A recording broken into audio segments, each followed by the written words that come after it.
আসসালামু আলাইকুম। তারেক রহমানের চীন সফরে মহাবিপদে ভারত। ভারত এখন মহা টেনশনে আছে, মহাবিপদে আছে তারেক রহমানের এই চীন সফর নিয়ে। আমাদের দেশের এক সময় একটা ট্রেডিশন ছিল যে নতুন সরকার ক্ষমতায় আসলে তার প্রথম বিদেশ সফর ভারতের মাধ্যমে শুরু করতে হবে, ভারতকে সন্তুষ্ট করার জন্য, ভারতের তোষামোদী করার জন্য, ভারতের মন পাওয়ার জন্য এই জিনিসগুলো করতে। এখন এই রেওয়াজের ব্যতিক্রম ঘটতেছে তারেক রহমান এই সরকারের মাধ্যমে। ভারত অনেক চেষ্টা করছে যে তারেক রহমানের সাথে, সরকারের সাথে যোগাযোগ করে যেন তারেক রহমানের প্রথম সফরটা ভারতের মাধ্যমে হয়।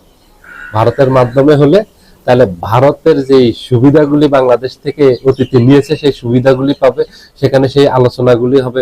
ভারত বাংলাদেশের উপর একটা প্রভাব বিস্তার করবে এবং বিশ্বকে দেখাবে, আশপাশের প্রতিবেশীদেরকে দেখাতে পারবে তার ক্ষমতা, যে যেই বাংলাদেশে ক্ষমতায় আসুক, যখনই আসুক, সেটা ভারতকে ডিঙ্গিয়ে ওই সরকার স্বাধীনভাবে কোনো সিদ্ধান্ত নিতে পারবে না এবং ভারতের সাপোর্ট দিয়েই শুরু করতে হবে। ভারত সাপোর্ট দিয়ে শুরুর অর্থই হলো এটা বোঝানো যে ভারত বিশ্বকে যে বাংলাদেশের উপর ভারতের প্রভাব আছে, এবং ভারতের জনগণকে বোঝানো, আশপাশের প্রতিবেশীদেরকে বোঝানো যে বাংলাদেশ ভারতের নিয়ন্ত্রিত, ভারতের প্রভাবিত আমাদের দেশের রাজনীতি সবকিছু। এটা ভেঙে দিয়েছে তারেক জিয়া। তারেক জিয়া প্রথম চীন সফর যাচ্ছেন 23 তারিখে মালয়েশিয়া, 23-24 তারিখে। সেখান থেকে উনি 24 তারিখে মালয়েশিয়া থেকে চীনে সফরে যাবেন। চীন সফরে সেখানে গুরুত্বপূর্ণ অনেকগুলি চুক্তি হবে, অনেকগুলি বিষয় নিয়ে আলোচনা হবে।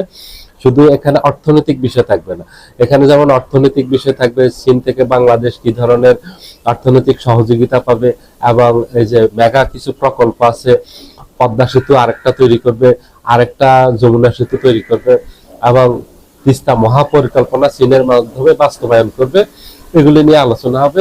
এর বাহিরেও যেটা হবে, যেটা অতীতে হয়নি, এই সরকারের সময় হবে, যেটা ডক্টর ইউনূসের সরকার শুরু করে গেছেন, সেটা হলো সামরিক কিছু চুক্তি হবে।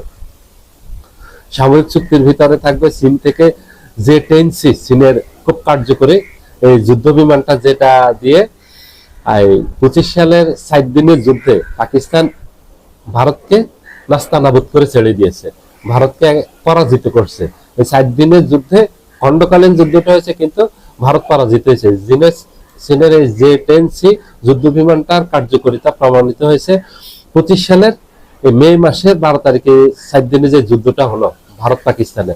ভারত যে আক্রমণটা পাকিস্তানের বিরুদ্ধে করেছে ওটার নাম দিয়েছিল সিঁদুর, অপারেশন সিঁদুর। আর পাকিস্তান পাল্টা আক্রমণ যেটা করেছে সেটার নাম দিয়েছিল মারিয়াম মার্সুস। এই আক্রমণে পাকিস্তান যে-10C অস্ত্র দিয়ে ব্যবহার করছে, এবং পাকিস্তানের আকাশ থেকে আকাশে নিক্ষেপণযোগ্য একটা ক্ষেপণাস্ত্র আছে PL-15, এটা খুব কার্যকারিতা প্রমাণিত হয়েছে এবং পুরো বিশ্ব হচ্চকিত হয়ে গেছে। কারণ পাকিস্তানের এই যে-10C হলো চীনের তৈরি যে-10C যুদ্ধ বিমান হলো 4th প্রজন্মের বা 4.5G জেনারেশনের এই বিমানটা। এই বিমানটা ফ্রান্সের সর্বাধুনিক যুদ্ধ বিমান হলো রাপাল, এই রাপালকে ভূপাতিত করছে এই যুদ্ধ বিমানটা দিয়ে, এবং PL-15 আকাশ থেকে আকাশে নিক্ষেপণযোগ্য যে বিমান বিধ্বংসী ক্ষেপণাস্ত্র আছে ওটা দিয়ে। তা এগুলির ব্যবস্থা ডক্টর ইউনূসের সরকার গত বছর করে গেছেন, যে ওখান থেকে এক স্কোয়াড্রন বা 16টা যুদ্ধ বিমান ক্রয় করবে যে-10C, এবং সাথে এই আকাশ প্রতিরক্ষা ব্যবস্থা এবং এই বিমান বিধ্বংসী ক্ষেপণাস্ত্র PL-15 এগুলি ক্রয় করবে। তো তারেক জিয়াও ওই অস্ত্রগুলো ক্রয় করবে, এবং আরো আধুনিক আকাশ প্রতিরক্ষা ব্যবস্থা আছে যেগুলি, ওগুলি ক্রয় করবে। এবং চীন থেকে আরো কি কি সামরিক অস্ত্র আমাদের প্রয়োজন, এগুলি সেনাবাহিনীর প্রয়োজন, বিমান বাহিনীর প্রয়োজন, নৌবাহিনীর প্রয়োজন, নৌবাহিনীর জন্য যেসব ডেস্ট্রয়ার শিপ প্রয়োজন, করভেট প্রয়োজন, ফ্রিগেট প্রয়োজন, এগুলি কিনবে। বিমান বাহিনীর জন্য যুদ্ধ বিমান এবং আধুনিক আকাশ প্রতিরক্ষা ব্যবস্থা কিনবে। সেনাবাহিনীর জন্য আধুনিক ট্যাঙ্ক সহ যেগুলি আছে ওগুলি চুক্তি হবে। এই জন্য ভারতের মাথা খারাপ হয়ে গেছে, ভারত মহা টেনশনে আছে এবং ভারত মহা বিপদে আছে। কারণ বাংলাদেশের ভিতরে যদি চীন ঘাঁটি গেড়ে বসে, ভারতের সবচেয়ে বড় ভয় হলো বাংলাদেশে চীন অস্ত্র নির্মাণ করার জন্য ইন্ডাস্ট্রি তৈরি করবে এখানে। চীনের বাহিরে এখানে তুরস্ক বিনিয়োগ করবে। তুরস্কের সাথে একটা চুক্তি হয়েছে যে তুরস্ক বাংলাদেশকে এই তুরস্ক থেকে বাংলাদেশ বাইরাক্তার TB2 ড্রোন ক্রয় করবে এবং আরো কিছু যুদ্ধ অস্ত্র ক্রয় করবে। সেগুলি চুক্তিতে শর্ত আছে বাংলাদেশকে প্রযুক্তি হস্তান্তর করতে হবে এবং বাংলাদেশি ইন্ডাস্ট্রি স্থাপন করে এখান থেকে এই অস্ত্রটা সরবরাহ করবে। তাতে বাংলাদেশ কি হবে, ভবিষ্যতে বাংলাদেশ প্রযুক্তি পাবে, বাংলাদেশ নিজেরাই অস্ত্র উৎপাদন করতে পারবে এবং নিজেদের আত্মরক্ষার যে সামর্থ্য শক্তি এটা অনেক বাড়বে। বহির্বিশ্ব যে কোনো দেশ বাংলাদেশকে আক্রমণ করতে তখন একাধিকবার চিন্তা ভাবনা করবে। আমাদের এগুলি প্রয়োজন আছে। আমাদের প্রতিরক্ষা এখন পর্যন্ত অনেক দুর্বল, যেটা ডক্টর ইউনূস শুরু করে গেছেন, সেটা এখন তারেক জিয়াও ধারাবাহিকতা রক্ষা করতেছেন। এই জন্য তারেক জিয়াকে অনেক ধন্যবাদ, দেশবাসীর পক্ষ থেকে অনেক ধন্যবাদ। আমরা চাই যে আমাদের প্রতিরক্ষা শক্তিশালী হোক। আমাদের ভারতের দিকেও তাকানো দরকার নাই, কারোর দিকে তাকানো দরকার নাই। যেই আমাদের শত্রু আসবে, আমাদের একটা স্বাধীন দেশ, এই দেশকে যারা হুমকি দিবে অথবা আক্রমণ করবে, পাল্টা আক্রমণ, পাল্টা প্রতিরোধ সক্ষমতা আমাদের প্রয়োজন জাতি হিসেবে। আমরা একটা স্বাধীন জাতি, আমাদের স্বাধীন সিদ্ধান্ত নেওয়ার অধিকার আছে। ভারত চাচ্ছে যে ভারতের মাধ্যমে যত সিদ্ধান্ত আছে এগুলো নেওয়া হবে, ভারত থেকে সকল অস্ত্র ক্রয় করবে। ভারতের অস্ত্র হলো অকার্যকরী অস্ত্র। ভারতের একটা যুদ্ধ বিমান আছে তেজাস, নিজস্ব উৎপাদিত, এটা ভারত নিজে ব্যবহার করতেছে না, কারণ এটা একাধিকবার দুর্ঘটনা মুখে পড়ছে এবং এটা দুর্ঘটনা ঘটছে, এটা একাধিকবার বিধ্বস্ত হয়েছে আকাশে, এটা যখন উড্ডয়ন করা হয়েছে। এটা ভারতই ব্যবহার করতেছে না, ভারতের এটা কারো কাছে বিক্রি করতে পারে না। এটা 2000 সাল থেকে এটা উৎপাদনে গেছে, কিন্তু এটা সফলতা পায়নি। ভারতের উৎপাদিত অস্ত্রের কোনো কার্যকারিতা নেই। ভারতে অন্য দেশ থেকে অস্ত্র আমদানি করে, ভারত রপ্তানি করে না। ভারত ফ্রান্সের থেকে করে, ভারত সবচেয়ে বেশি অস্ত্র ক্রয় করে রাশিয়ার থেকে, তারপরে ফ্রান্স থেকে, তারপরে আমেরিকা থেকে, তারপরে ইসরায়েল থেকে এবং ইউরোপের আরো বিভিন্ন দেশ থেকে। যে ভারত মানুষ থেকে অস্ত্র ক্রয় করে, সেই ভারত থেকে আমরা কেন অস্ত্র ক্রয় করবো? এবং ভারতের অস্ত্র রপ্তানি করার মতো সক্ষমতা অর্জন হয়নি এবং ভারতের টেকনোলজি খুবই দুর্বল। ভারতের প্রযুক্তি এত দুর্বল যে এগুলি যুদ্ধক্ষেত্রে অকার্যকর। এগুলি দিয়ে কোনো যুদ্ধ করা সম্ভব না, বিজয়ী হওয়া তো পরের কথা। ভারতের অকার্যকর অস্ত্র বাংলাদেশ কিনবে না এবং ভারতের কোনো ধরনের দাদাগিরি বাংলাদেশের মানুষ এগুলি মেনে নেবে না। ভারতের কোনো ধরনের ফাজলামি, ভারতের কোনো ধরনের এই যে বাংলাদেশের উপর ছড়ি ঘুরাবে, মাতব্বরি করবে, মাস্তানি করবে, এগুলি আর বাংলাদেশে হবে না। এগুলি 5 আগস্টের সাথে সাথে ভারতের আধিপত্যবাদের বিলোপ ঘটছে। দাদারা চেয়েছিল যে এখন তারেক জিয়া সরকারও যেভাবে গত 15 বছর শেখ হাসিনা ভারতকে সার্ভিস দিয়েছে, সেবা দিয়েছে, কিন্তু শেখ হাসিনাকে যে বলা হয় ভারতের সেবা দাসী, ও তো বাংলাদেশে বসে ভারতকে সেবা দিয়েছে। ভারত যা যা বলছে শেখ হাসিনা বাংলাদেশে তাই করছে। শেখ হাসিনা নিজে স্বাধীনভাবে কোনো সিদ্ধান্ত নিতে পারেনি, ভারত সিদ্ধান্ত দিয়েছে, তারপরে বাংলাদেশে শেখ হাসিনা সেই সিদ্ধান্ত বাস্তবায়ন করছে, ভারতের দেওয়া সিদ্ধান্ত।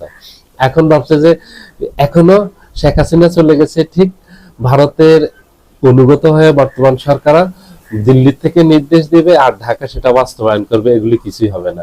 আর ওই যে আলগা মোমেন্ট বলছিল না যে ভারতের সাথে আমাদের স্বামী স্ত্রীর সম্পর্ক হয়েছিল শেখ হাসিনার সময় ভারতের সাথে বাংলাদেশে, সেটা এখন আর নাই। সেটা 5 আগস্টের সাথে সাথে ভারতের আধিপত্যবাদের বিলুপ্ত করছে সারা জীবনের জন্য। বাংলাদেশে আর কোনোদিন ভারত ঢুকতে পারবে না, বাংলাদেশে ঢুকার সুযোগ নেই, সেই দরজা বন্ধ হয়ে গেছে। ভারতের দাদা বাবুরা এই আশা করে আর লাভ নেই, বাংলাদেশে আসতে পারবে না। ভালো প্রতিবেশী হয়ে যদি থাকতে পারে বাংলাদেশ তাদের সাথে সুসম্পর্ক রাখবে।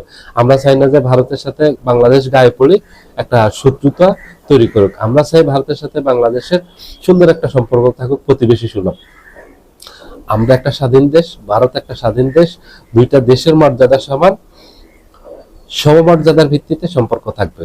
এখানে প্রভুভিত্তির সম্পর্ক থাকবে না, দাস এবং মালিকের সম্পর্ক থাকবে না, এখানে গুরু আর ছাত্র সম্পর্ক থাকবে না, এটা ছোট ভাই বড় ভাইয়ের সম্পর্ক থাকবে না, এখানে থাকবে সমান মর্যাদার ভিত্তিতে সম্পর্ক থাকবে। তাইলে ভারতের সাথে বাংলাদেশের সম্পর্ক থাকবে, আর নয় ভারতের সাথে বাংলাদেশের কোনো সম্পর্ক থাকবে না, থাকতে দিবে না। সাধারণ মানুষ রাস্তায় বেরিয়ে যাবে। যেই যদি এই 18 কোটি মানুষের মতামতের বিরুদ্ধে গিয়ে যদি কোনো সিদ্ধান্ত নেওয়া হয় ভারতের পক্ষ হয়ে, তাহলে রাস্তায় মানুষ নেমে আসবে। যেই সরকারে এটা নেবে সেই সরকারের পতন ঘটাবে এবং ভারতের আধিপত্যবাদের পতন ঘটিয়ে ছাড়বে। পতন ঘটে গেছে। যদি ভবিষ্যতে কেউ আবার ভারতের দালাল হতে চায়, পাঁচাটা গোলাম হতে চায়, তাহলে তার বিরুদ্ধে জনগণ আরো 5ই আগস্টের বিপ্লব যেটা ঘটছে তার থেকে আরো বড় বিপ্লব ঘটবে। তার বিরুদ্ধে রাজপথে মানুষ নেমে আসবে। ভারতের কোনো ধরনের আধিপত্য বাংলাদেশের মানুষ মেনে নেবে না। বাংলাদেশের একমাত্র শত্রু রাষ্ট্র হলো ভারত। বাংলাদেশের আর কোন শত্রু রাষ্ট্র নেই পৃথিবীতে। আপনারা দেখেন যে আমাদের সাথে পৃথিবীর আর কোন দেশটা শত্রুতা করতেছে, কোন দেশটা আমাদের বর্ডারে এসে ডিস্টার্ব করতেছে। এই যে অন্যায়ভাবে ভারত বাংলাদেশে এই যে পুশিং করতেছে, ভারতীয় নাগরিক পর্যন্ত ঢুকিয়ে দিচ্ছে আমাদের দেশে, এটা কেউ করছে? কেউ করে নাই। এই যে সীমান্তে এত অন্যায়ভাবে বাংলাদেশি নাগরিকদেরকে হত্যা করতেছে, সীমান্ত হত্যা বন্ধ করছে? করে নাই। অন্যায়ভাবে বাংলাদেশের নাগরিক হত্যা করতেছে, এগুলি বন্ধ করতে হবে। এগুলি বন্ধের জন্য কড়াকড়ি পদক্ষেপ নিচ্ছে, অ্যাকশন নিচ্ছে তারেক জিয়া। এটাতেই ভারতের কাপাকাপি শুরু হয়েছে তারেক জিয়ার অ্যাকশন দেখে। কারণ তারেক জিয়া ভারতের যারা শত্রু, ভারতের সবচেয়ে বড় ভয়ের জায়গা, আতঙ্কের জায়গা চীন, 1 নম্বর। চীনের সাথে ডক্টর ইউনূস সম্পর্ক তৈরি করে গেছে, এখন সেই ধারাবাহিকতা তারেক জিয়া রক্ষা করতেছে। পাকিস্তান হলো ভারতের বড় শত্রু। পাকিস্তানের সাথে বাংলাদেশের সুসম্পর্ক তৈরি করে দিয়ে গেছে ডক্টর ইউনূসের সরকার। আমাদের 56 বছরের ইতিহাসে, স্বাধীনতার ইতিহাসে কোনোদিন পাকিস্তানি কোনো শিপ বাংলাদেশের বন্দরে ভিড়েনি, কিন্তু ডক্টর ইউনূসের সময় পাকিস্তানি শিপ বাংলাদেশে আসছে এবং মাল নিয়ে আসছে, ভ্যারাইটিস মাল নিয়ে আসছে। এখানে পেঁয়াজ আছে, চাল আছে, চিনি আছে, এইভাবে অনেকগুলি পণ্য নিয়ে আসছে। এখন একদম স্বাভাবিক। বাংলাদেশের সাথে পাকিস্তানের আগে বিমান যোগাযোগ ছিল না, এখন বিমান যোগাযোগ হয়েছে সরাসরি। বাংলাদেশ পাকিস্তান থেকে এই একটা বিমান কিনতেছে, যুদ্ধবাহী বিমান, যেটা ওটাও খুবই কার্যকরী। সেটা হলো আপনার এই পাকিস্তানের তৈরি একটা J-10-17 থান্ডার বিমান, এটা কিনতেছে এবং আরো কিছু কৌশলগত অস্ত্র কিনতেছে পাকিস্তান থেকে। তুরস্ক বাংলাদেশে বিনিয়োগ করতেছে, পাকিস্তান বাংলাদেশ ইন্ডাস্ট্রি করতেছে, চীন ইন্ডাস্ট্রি করতেছে। চীনের সাথে বাংলাদেশ অর্থনৈতিক সম্পর্ক বাড়াচ্ছে, কূটনৈতিক সম্পর্ক বাড়াচ্ছে, রাজনৈতিক সম্পর্ক বাড়াচ্ছে এবং প্রতিরক্ষা সম্পর্ক বাড়াচ্ছে। একইভাবে পাকিস্তানের সাথে কূটনৈতিক সম্পর্ক বাড়িয়েছে, অর্থনৈতিক সম্পর্ক বাড়িয়েছে, প্রতিরক্ষা সম্পর্ক বাড়িয়েছে, রাজনৈতিক সম্পর্ক বাড়িয়েছে। সেম তুরস্কের সাথে। তুরস্ক ভারতের শত্রু রাষ্ট্র, ভারত তুরস্ক শত্রু মনে করে। ভারতের বন্ধু রাষ্ট্র বলতে কারা আছে এখন এটা বেছে নিতে হবে।